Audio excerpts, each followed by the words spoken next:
Aaron Toe, a little bit of a change in opponent for you. Obviously, your original guy got signed on a short notice fight. Took a little bit of time, but you do have one. What do you know about Elijah Smith? I know that he's from America and he's going to fight me on September 17th. Heard a couple of things from the boys, but not really too worried about his strengths or weaknesses. Just kind of trust my coaches in the game plan and yeah, follow the golden path and you'll get to the treasure for sure. How has this fight camp been for you? Has it been any different to anything else, knowing that you're going into potentially the biggest fight of your career so far?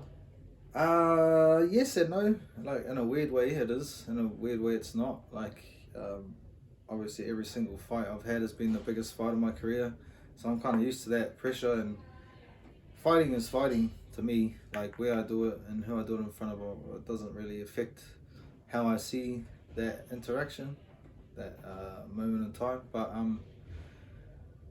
this fight camp, I'm the strongest, fittest, fastest, like as you should be in every fight camp. You know, you should progressively get better.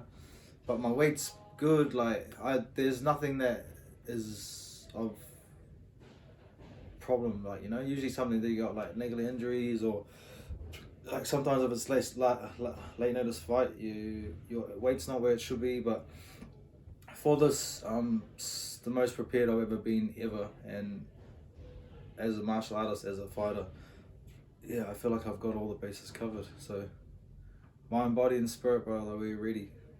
When Quan Lee got signed to the UFC, did you ever wonder, what's going to happen to my fight? Like, is this still going to happen? Are they going to find me someone?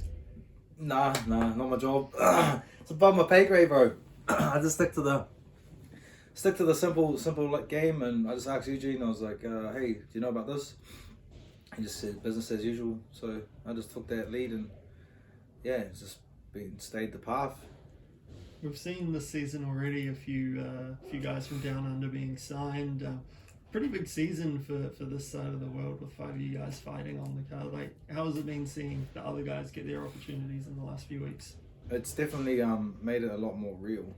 Like, you know, it's an abstract idea in your mind, but seeing Cam go up and seeing Nav get ready today, like the boys from Aussie that all had their shots, like seeing them in there and knowing like that I'm on that level. You know, I've been around those people, offered fights for them and watched them fight on the same cards, and that made it a lot more real in my mind. So that was exciting. I got excited.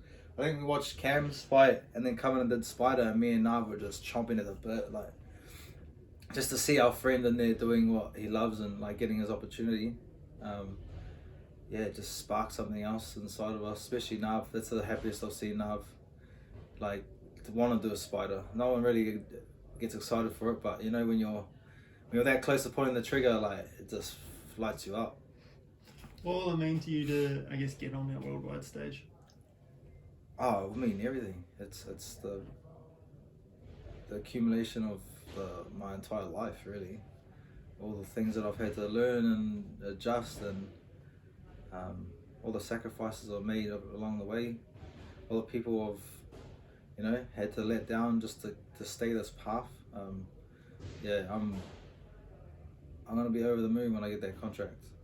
Yeah, I've seen on a lot of the stuff you've posted on social media, like, there's a very clear theme, and like, this is destiny, fate, like this is your opportunity. Like, yeah. Is that how it's felt over these last few weeks? Yeah, it's felt like everything is exactly where it should be. It's like, yeah, the perfect storm is brewing, and like, you can't make some of the shit up that's happened to me in the course of this fight camp, like positive and however else you want to picture it, but it's the perfect storm. It laid the platform for me to be exactly where I am right now, and they fly me to Vegas on Friday the 13th. Like, you can't make that shit up. On the day that hell raised, Friday the 13th, I fly into Las Vegas. Like, it's written in the stars, brother.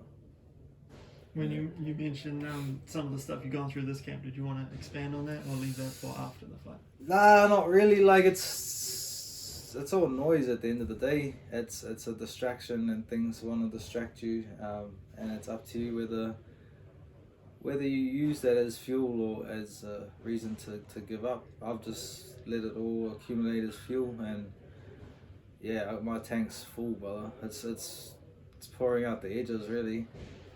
Speaking of noise, Dan Hooker is going to be in your corner, I believe. He said on UFC on Sky that he's a bit of a pest in the corner. You've trained with him your whole pro career.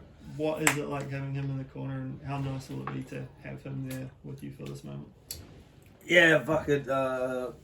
Most people can't hear it, but if you watch a lot of my fights, you can actually hear him instruct the thing that happens right before I knock them out. Like, if you rewatch it and you listen to the sound, it'll be like nothing, and all you hear is jab, and then I throw the jab when he says jab, like land it's like a solid jab, boom. That was like the Jack Lambie fight.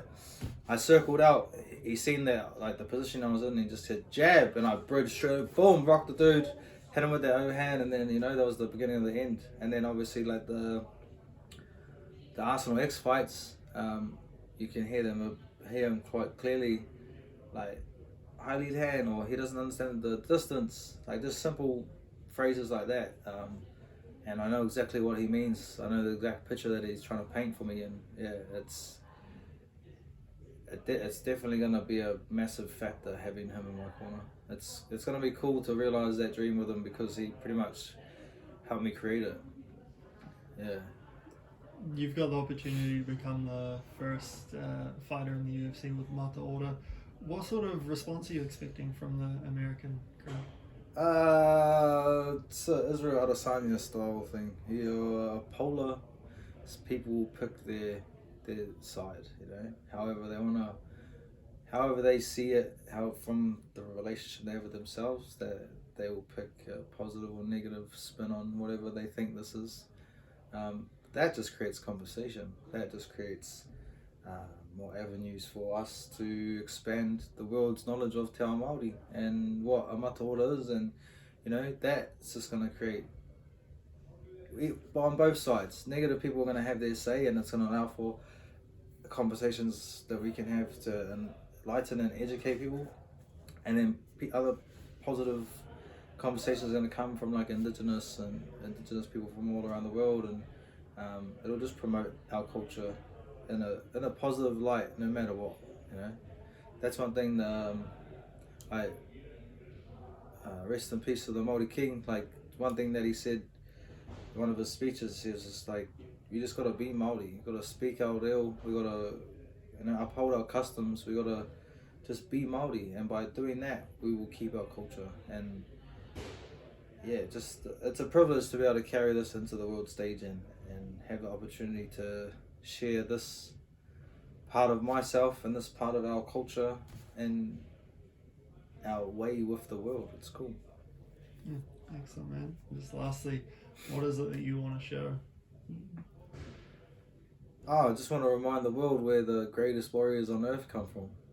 The Māori have been doing this for thousands and thousands of years, like guerrilla warfare and like trench warfare, ambush tactics, like strategy, and this is a part of our culture. It's a part of like how we survived, you know. That intellect, I want to just reintroduce it to the world.